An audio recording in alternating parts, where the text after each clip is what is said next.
You're not stuck. You're just loyal to the version of yourself that keeps losing. This may sound harsh, but think about it. You know what to do. You've read the books, watched the videos, repeated the affirmations. So why does change still feel impossible? Because your mind isn't addicted to failure. It's addicted to familiarity. Your comfort zone doesn't just feel safe. It feels like home, even when it hurts. And until you realize you've built emotional loyalty to your old identity, you'll keep running in circles, calling it bad luck. Let me tell you about a man named Viktor Frankl. He was a Holocaust survivor, and in his book, Man's Search for Meaning, he describes how people can become prisoners of their own minds long after leaving the camp. He wrote, "Between stimulus and response, there is a space.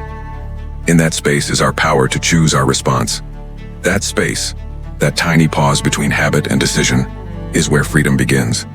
But most of us never reach it. We react the same way we always have. We fail the same way we've always failed." Frankl's insight reveals something haunting. We often recreate the pain we know, because the pain we know feels safer than the freedom we don't. In behavioral psychology, this is called comfort conditioning. It's when your brain becomes chemically attached to the emotions you experience most often, even if they're destructive. Dr. Joe Dispenza explains it like this. Your body becomes addicted to your past emotions. You think you're making decisions, but really your past is making them for you. When you constantly replay failure, disappointment, and shame, your brain floods you with the same neurochemicals that shaped those memories. Soon you crave those feelings without realizing it. That's why people sabotage relationships that are healthy, or procrastinate when opportunity shows up, or choose chaos over calm, because chaos feels familiar. It's not self-destruction, it's self-recognition. Your brain doesn't chase success, it chases what it recognizes. So how do we break the addiction to failure? Start by understanding identity, the story you tell yourself about who you are. In Atomic Habits, James Clear says, "Every action you take is a vote for the type of person you wish to become. If your identity says I'm inconsistent, you'll subconsciously find ways to prove it right. If your story says I always mess things up, you'll create conditions that make that prophecy true." Changing your life begins by changing your self-definition. Carol Dweck, in her book Mindset, explains this beautifully. People with a fixed mindset believe their traits are permanent. I'm just not disciplined. I'm not creative. But those with a growth mindset see failure as feedback, not identity. They ask, what can this teach me about who I can become? When you shift from proof-seeking to growth-seeking, you stop needing to fail to confirm who you think you are. Another example comes from The Mountain Is You by Brianna Wiest. She writes, "Your new life will cost you your old one."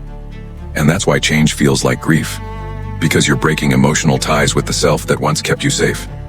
Discipline, healing, consistency, they all feel painful because they threaten your emotional addictions. But those withdrawals are proof that you're finally evolving. You're not lazy. You're just conditioned. Every time you start something new, your brain scans for risk. When it doesn't find familiarity, it triggers discomfort, a survival response designed to keep you safe. That's why real progress feels wrong at first. Peace feels suspicious. Calm feels empty. Because your nervous system is calibrated to chaos, but you can rewire that system. Start small. Show your mind that new patterns don't mean danger. Build new neural grooves through repetition. Same time, same place, small wins. Charles Duhigg calls this the keystone habit principle. One small change that starts reshaping everything else. Wake up and make your bed. Journal for 3 minutes. Take a 10-minute walk without your phone. You're teaching your brain, consistency is safe. And when consistency feels safe, success follows. You're not stuck. You're just still living in yesterday's wiring. But every small choice rewrites the code. Let go of loyalty to your old identity. You don't owe the past version of yourself anything, except gratitude for surviving long enough to get you here. Discomfort isn't danger. It's your brain learning a new language, the language of freedom. If this message resonated with you, share it with someone who keeps saying I'm stuck. Because maybe they just need to hear. They're not broken. They're just becoming. This is The Psychology of Us, exploring the mind behind change, identity, and growth.